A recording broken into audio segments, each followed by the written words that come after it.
Hi, Libby. Hi, Dr. Wilson. What did you think about the new next-gen sequencers? The new sequencing technologies are very different than the old pipeline. Are you still sequencing new organisms? Of course. We're using a combination of Sanger sequencing, Illumina, and 454 technologies to sequence assemble the genome of novel organisms.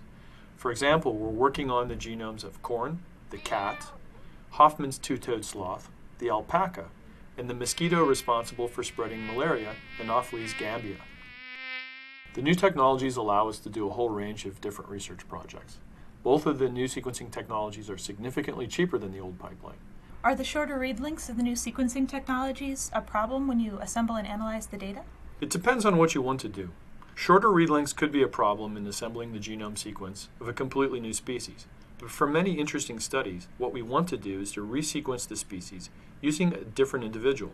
For example, we have a very high-quality human genome reference sequence. Because of this, if we get a sequence read of 75 base pairs from an Illumina machine, we can use the computer to map where that sequence comes from. In many cases, we can map even short sequences to a unique position in the genome. This means that we can generate the sequence of the coding portion of your genome for much less expense than ever before. We can also use short sequences for other types of experiments. For some projects, we're interested in studying the enrichment of parts of the genome in certain cells. These are more like counting experiments than actual sequencing experiments. For example, we can isolate RNA from a particular tissue or development stage, and then make complementary DNA by using reverse transcriptase, and then sequence the DNA. Even with short sequence reads, we're able to map these sequences back to the genome and measure the levels of gene expression. In another example, instead of isolating all of the genomic DNA from a cell, we can isolate only the genomic DNA that is bound by a particular protein. So if we're interested in a specific transcription factor, we can use antibodies to isolate DNA fragments that are bound to our favorite transcription factor. We then sequence the DNA fragments with Illumina technology and use the short sequence reads to map the DNA back to the genome. Overall, the experiment measures how many reads come from each location in the genome, so it tells us how often the transcription factor protein is found at each place in the genome. This is called a CHIP experiment, which stands for chromatin immunoprecipitation. It is a new and exciting way to study how proteins interact with DNA on a genome-wide scale. That sounds interesting. Can you tell me more about the metagenomics projects that Dr. Martis mentioned? In metagenomics, we're studying DNA isolated directly from the environment, or from a community of organisms instead of just one specific organism. Dr. George Weinstock, who's Associate Director here at the Genome Center, has said that you are crawling with microorganisms, which refers to the fact that we have many microbes living symbiotically with us. These include bacteria, fungi, protozoans, and viruses. For each person, microbial cells outnumber human cells by a factor of 10 to 1. Most of these microbes are not harmful, and some are beneficial. They help you digest your food, produce proteins, and protect against disease-causing microorganisms. Some microbes are harmful and can cause disease. So at the Genome Center, we're studying several microbiomes. As part of the Human Microbiome Project, we're sequencing and cataloging entire microbial communities from the nasal, oral, skin, gastrointestinal, and urogenital systems. Next-generation sequencing technologies allow us to sequence the entire microbial community from an individual. We can compare it to microbial populations from other people or from different environments in the same individual. And in addition to creating a reference data set of human microbial communities, we are also sequencing microbiomes from people with disease. Washington University researchers are examining the microbiome in people with Crohn's disease, infants with necrotizing enterocolitis, and children with fever of unknown origin. We'd like to find out how the microbiome differs in individuals with these diseases, and that could lead to new methods of prevention or treatment. If you're sequencing many more microbial communities, are you going to sequence more human genomes too? Yes, we're working on a project called the 1,000 Genomes Project, and we're using our Illumina sequencers to sequence the genomes of hundreds of individuals. Right now, public databases only contain genetic information from a handful of people. So by adding the genomes of many people from around the world, this will help us to determine levels of variation in the normal population.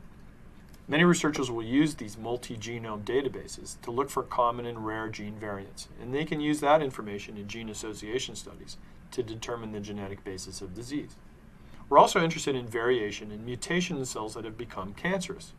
We study this by examining the DNA from two cell types from the same person, DNA from their normal non-cancerous cells, as well as DNA from their tumor cells.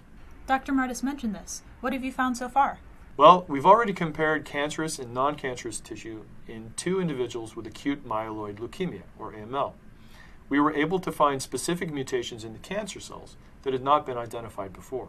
This information can be used to identify mutations that are correlated with disease outcomes, giving the physician a new tool to help decide on a course of treatment or design a new course of treatment. Also, a large-scale project called the Cancer Genome Atlas, or TCGA, has been started. Our first project in that was to sequence and analyze over 200 cases of glioblastoma, a form of adult brain cancer. We discovered that current treatments may actually lead directly to mutations that cause treatment resistance, and were able to suggest a new avenue of treatment that may prevent treatment resistance. This study shows how powerful genome-scale analysis can be in cancer research. In addition to the TCGA, we've started the Washington University Cancer Genome Initiative. The project started in April of 2009, and our goal is to sequence tumor tissue and normal tissue from 150 patients in 12 months. We'd like to increase efficiency and reduce costs so that by the end of the project, we can sequence and analyze both sets of tissues for about $50,000.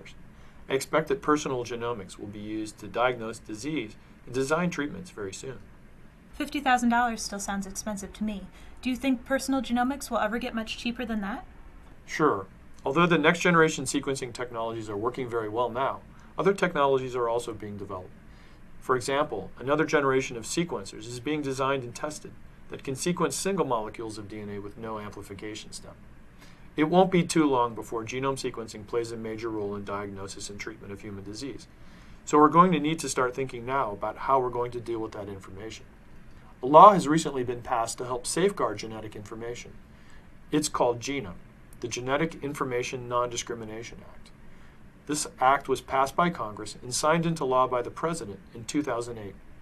It prohibits the improper use of genetic information by health insurance companies and employers.